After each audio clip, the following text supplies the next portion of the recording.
In this video, I'm testing VoiceFlow and Bland in 7 areas from ease of use and telephony options to latency, pricing, and hidden costs to see which is the better platform for building voice AI agents.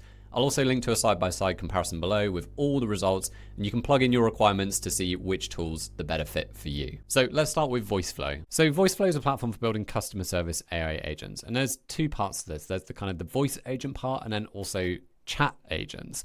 And so in VoiceFlow, you're building an agent that can be used either as a chatbot embedded on a website, or it can be run as a voice agent. I mention this because when you start building stuff in VoiceFlow, it becomes quickly apparent that some features are more designed for the chat agents. So building voice agents is pretty straightforward, and a nice feature is you can just enter in a prompt and it's going to build out an agent workflow around that. So if we go into an agent I've previously built, you can see this nice canvas where you can build out your agents on.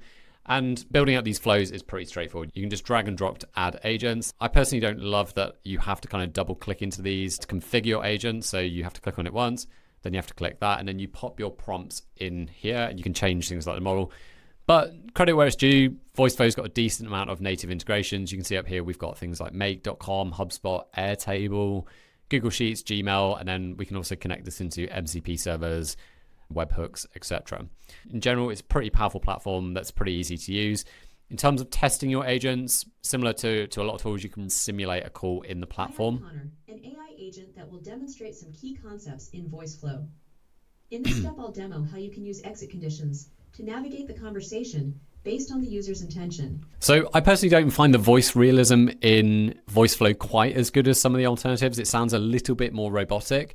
One area where I have been surprisingly impressed by VoiceFlow is latency. So when I ran the standardized latency test on VoiceFlow, it was only slightly slower than VAPI, which is pretty incredible considering that VAPI is basically just the voice AI infrastructure. So VoiceFlow beat both Retail AI and SimFlow by quite a decent margin. I would like to see a little bit more in the way of metrics and stats that kind of highlight this.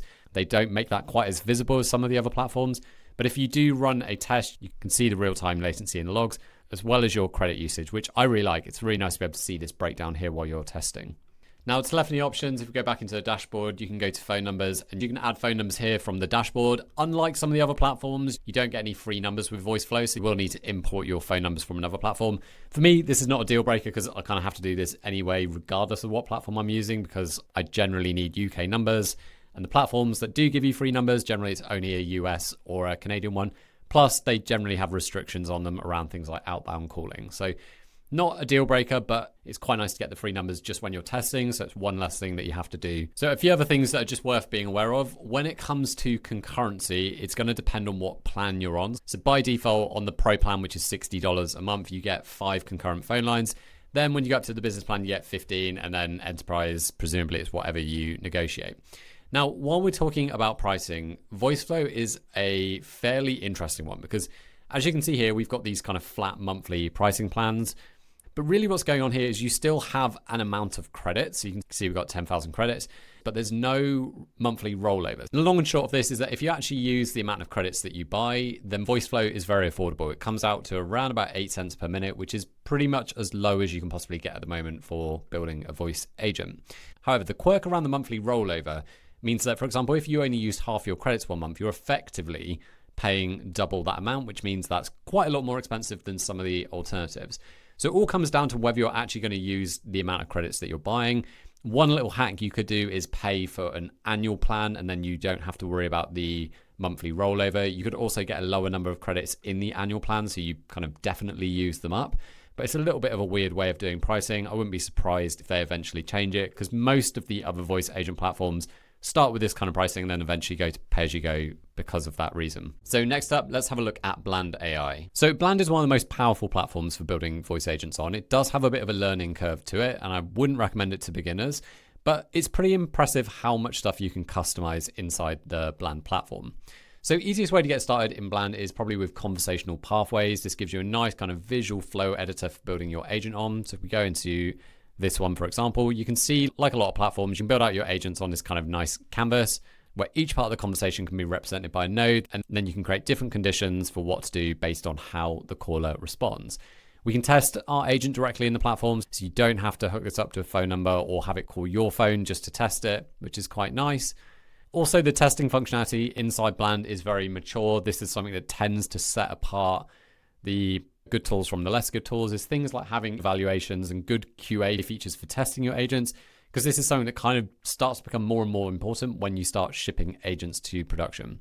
In terms of telephony, if we go over to phone numbers, you can buy phone numbers directly inside the Bland platform. They are $15 a month, which is relatively expensive, and they're only US numbers. So generally speaking, with Bland, you would almost certainly want to bring your own Twilio, which you can do here, or you can do it via SIP trunk, but you'd need to contact Bland to do that. Now, in most voice AI platforms, when you're building your agent, you just select the voice off of 11 labs that you want, and you're kind of done. Bland AI go one step further, and I really like how they approach this. So with Bland AI, you create a persona, which you then attach to your workflow or your AI voice agent. And this just gives you a lot more control. It means you don't have to put all this information in the global prompt, but it also means you can customize your agent in a bit more detail. So you can, of course, set the voice engine that you're using here. You can set things like background noise, all the stuff you'd usually expect. You can also add the prompt for things like behavior, tone, turn taking, all that sort of stuff. And you can also upload knowledge here. So this to me just makes a bit more sense doing it this way, adding this information to your persona here, and then you can kind of connect those personas to the conversational pathway. So latency-wise, Bland is very good. Unfortunately, they don't give you too much information on the exact latency, but if you kind of read between the lines and look at the timestamps between different steps, generally speaking in Bland, I'm getting between 450 and 650 milliseconds of latency, which is very good. Definitely puts Bland up there as one of the best tools. The best I've seen on average is Vappy, which is about 514 milliseconds. So on a good day, Bland slightly beats that. On a less good day, it's a little bit below. Obviously, it's going to change depending on things like models and the prompts you're using. But generally speaking, I've not run into any latency issues with Bland. Now, let's talk about pricing. So I believe pricing is not public on their website, but you can see it on the platform here. Generally speaking, it all kind of averages down to around about 12 cents per minute, 11 cents per minute, which is actually pretty reasonable. It's not the most affordable I've seen. I'd say the cheapest at the moment would be around about 8 cents, 9 cents per minute. But a lot of voice agent platforms average around about 14, 15 cents per minute. And in terms of the limits that you get around concurrency, they're all pretty reasonable as well. So for $300 a month, you've got 50 concurrent call lines, which is pretty generous. And that can be bumped up to virtually unlimited if you go up onto the enterprise plan. So both of these are great options for building voice agents on. And given that you can try both of them out for free, I'd recommend doing that to see which one's going to be a better fit for your use case.